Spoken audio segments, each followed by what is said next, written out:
Explication des 4 évangiles selon Matthieu, Marc, Luc et Jean. Les 4 évangiles relatent l'existence éternelle, l'ascendance humaine, la naissance, la vie et le ministère terrestre, la mort, la résurrection et l'ascension de Jésus-Christ, Fils de Dieu et Fils de l'homme. Loin d'être une biographie de Christ, les évangiles présentent une personne. L'essentiel est de voir et de connaître celui que ces textes révèlent, Jésus-Christ. C'est dans cet esprit qu'ils doivent être étudiés. Tenter de reconstituer une chronique de sa vie est tout à fait accessoire. Dieu, qui a ses raisons, n'a pas voulu faire écrire la biographie intégrale de son Fils. Ainsi, les années qui précèdent son ministère terrestre sont passées sous silence. Silence interrompu une seule fois par l'épisode raconté par l'Évangile selon Luc. Respecter cette réserve divine est donc sage. Mais les 4 évangiles, dont les écrits ne sont pas forcément exhaustifs, constituent pourtant une révélation complète.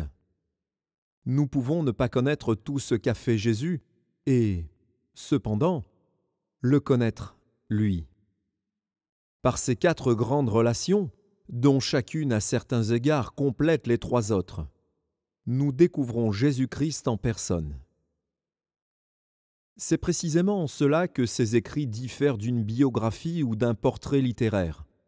Entre parenthèses, les paroles que je vous ai dites sont esprit et vie. Fermons la parenthèse. Celui qui les étudie avec foi y découvre le Christ vivant. L'apport personnel de chaque évangéliste dans cette révélation du Seigneur vivant est brièvement souligné dans l'introduction de chaque évangile. Mais les considérations générales qui suivent faciliteront l'étude et l'interprétation des 4 premiers livres du Nouveau Testament.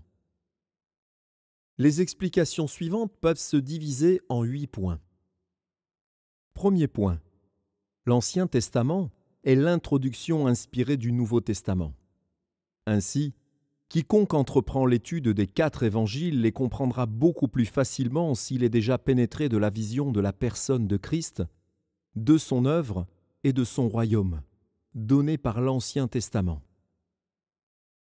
Les évangiles sont émaillés de citations, d'allusions et d'illustrations de l'Ancien Testament. Le premier verset du Nouveau Testament renvoie d'emblée le lecteur à l'Ancien Testament. Le Christ ressuscité ramène ses disciples aux Écritures d'Israël pour leur expliquer ses souffrances et sa gloire. L'une de ses dernières actions fut d'ouvrir leur intelligence afin qu'ils puissent comprendre l'Ancien Testament, en rapport avec sa propre personne. Par conséquent, en abordant l'étude des Évangiles, l'esprit devrait, autant que possible, être libéré de certaines idées préconçues. Par exemple, que l'Église doit être assimilée au véritable Israël, ou que les promesses de l'Ancien Testament faites à Israël et l'annonce du royaume ne concernent que l'Église. Une interprétation n'est pas vraie parce qu'elle est traditionnelle. Ainsi, on ne devrait pas prétendre que le trône de David, fermons la parenthèse, est synonyme, entre parenthèses, de trône du Père. Ou que, entre parenthèses, la maison de Jacob, fermons la parenthèse, représente l'Église composée à la fois de Juifs et de païens. Deuxième point. Initialement, la mission de Jésus s'adressait aux Juifs, entre parenthèses, nés sous la loi. Il était, entre parenthèses, serviteur des circoncis pour prouver la véracité de Dieu en confirmant les promesses faites au Père. Fermons la parenthèse. Et pour accomplir la loi afin que la grâce puisse abonder. C'est pourquoi, jusqu'à la croix, l'empreinte de la loi de Moïse et du judaïsme demeure très forte. Le sermon sur la montagne est apparenté à la loi dans son sens spirituel le plus élevé, car la condition requise pour la bénédiction est un caractère parfait que seule la grâce peut créer, par la puissance de Dieu. Troisième point. Les doctrines de la grâce sont développées dans les épîtres, non pas dans les évangiles. Cependant, elles y sont implicites puisqu'elles découlent de la mort et de la résurrection de Christ, ainsi que les grandes vérités en germe dans son enseignement. Vérités qui seront développées dans les épîtres. Le Christ des évangiles est lui-même la manifestation parfaite de la grâce. Quatrième point. Les évangiles n'exposent pas la doctrine de l'Église. Le mot « Église » n'apparaît que dans l'Évangile selon Matthieu. Rejeté par les Juifs en tant que roi et sauveur, le Seigneur affirme, entre parenthèses, « Je bâtirai mon Église », fermons la parenthèse, dévoilant ainsi un mystère, entre parenthèses, caché en Dieu, fermons la parenthèse, jusqu'à ce moment-là. Cela concernait donc encore l'avenir.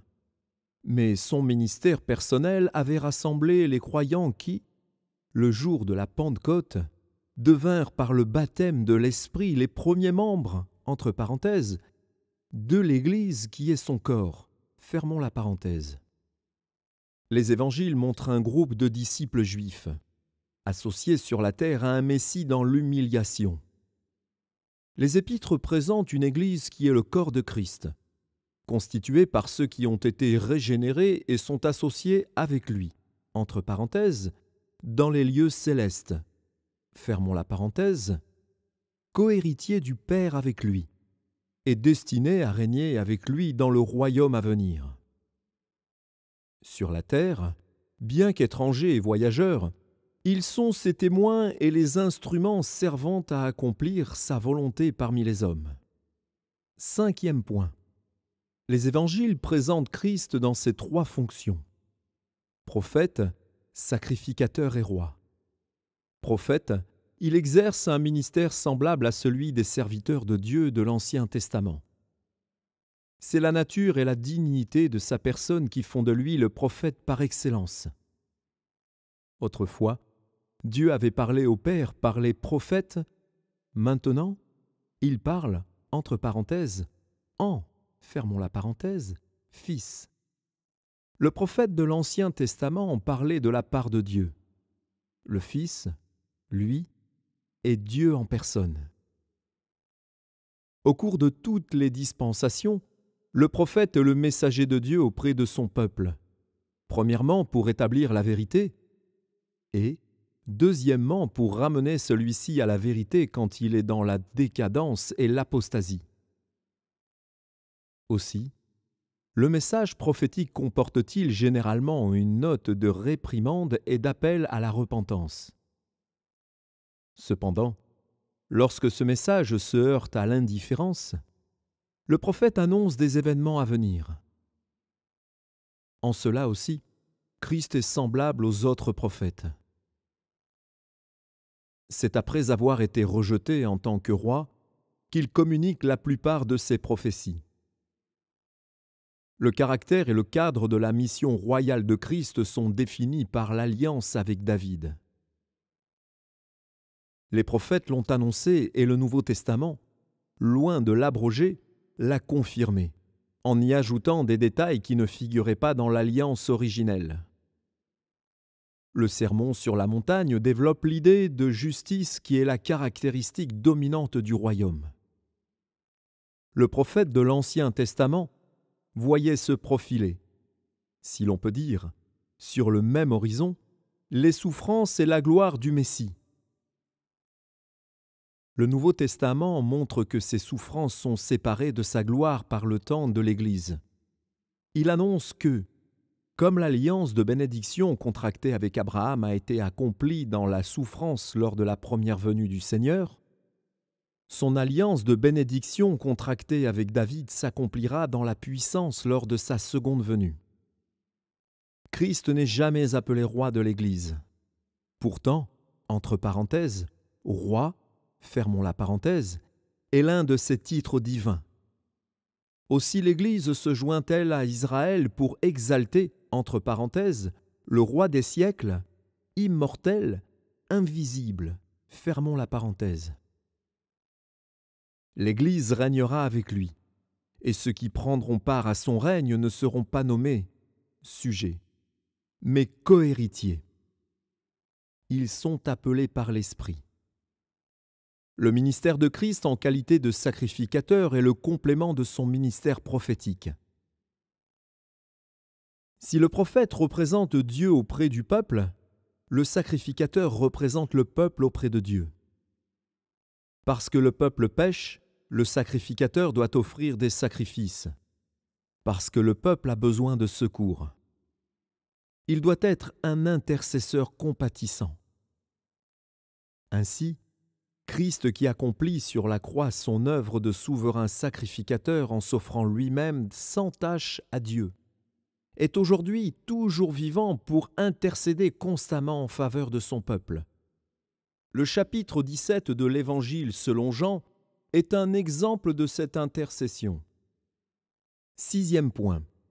Dans les Évangiles, il faut distinguer l'interprétation littérale de l'application morale. Selon une interprétation stricte, une bonne partie des Évangiles concerne avant tout les Juifs et le royaume. Cependant, les principes éternels qu'ils expriment comportent une application morale pour tout le peuple de Dieu, quelle que soit l'époque où il se trouve. Ces vérités demeurent. Entre parenthèses, ceux qui ont le cœur pur, fermons la parenthèse, sont, entre parenthèses, heureux, fermons la parenthèse, car ils, ouvrons la parenthèse, verront Dieu, fermons la parenthèse, le, entre parenthèses, malheur, fermons la parenthèse, est la part des formalistes religieux, aussi bien sous la loi que sous la grâce. 7e point. Un accent spécial est mis sur les témoignages communs aux 4 évangiles. Tous révèlent une seule et unique personne. Le style diffère, les événements auxquels Jésus participe sont parfois différents, mais il reste toujours le même Christ. Tous mentionnent le ministère de Jean-Baptiste. Tous racontent la multiplication des pains pour les 5000 hommes. Tous relatent comment Christ s'offrit lui-même comme roi. Tous signalent la trahison de Judas et le reniement de Pierre. Tous donnent un récit du jugement de Christ et de sa résurrection. Tous mentionnent la résurrection corporelle de Christ. Tous décrivent des événements survenus pendant les 40 jours du ministère de Christ après sa résurrection, ministère d'une puissance toute nouvelle et d'une portée universelle. Tous annoncent sa 2e venue. Or, cette révélation témoigne du fait que le but suprême de la mission terrestre de Christ était sa mort et sa résurrection, et que tout ce qui a précédé ces événements ont été la préparation. De là découlent toutes les bénédictions que Dieu accorda et accordera encore à l'homme. 8e et dernier point. Les 3 premiers évangiles contiennent en commun assez de matière pour qu'un tableau synoptique puisse être dressé. Ils sont appelés les, entre parenthèses, évangiles synoptiques. Fermons la parenthèse. Les lecteurs attentifs du Nouveau Testament observeront les similitudes et aussi les différences d'un évangile à l'autre. Rien d'étonnant à ce qu'il renferme certaines dissemblances, puisque chacun d'eux est écrit dans un but particulier.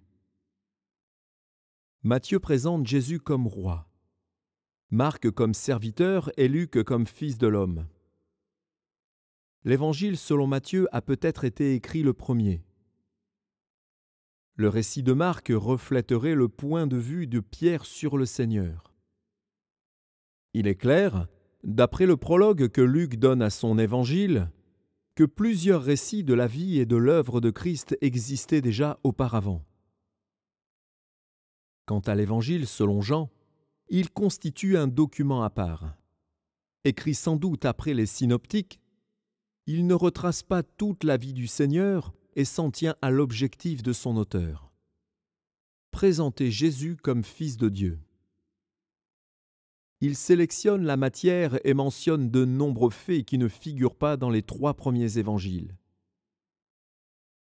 Certains savants ont tenté de déterminer comment les traditions les plus anciennes sur Christ ont été recueillies et adoptées en vue de leur transmission orale. Ces traditions, d'après eux, auraient constitué les matériaux des évangiles.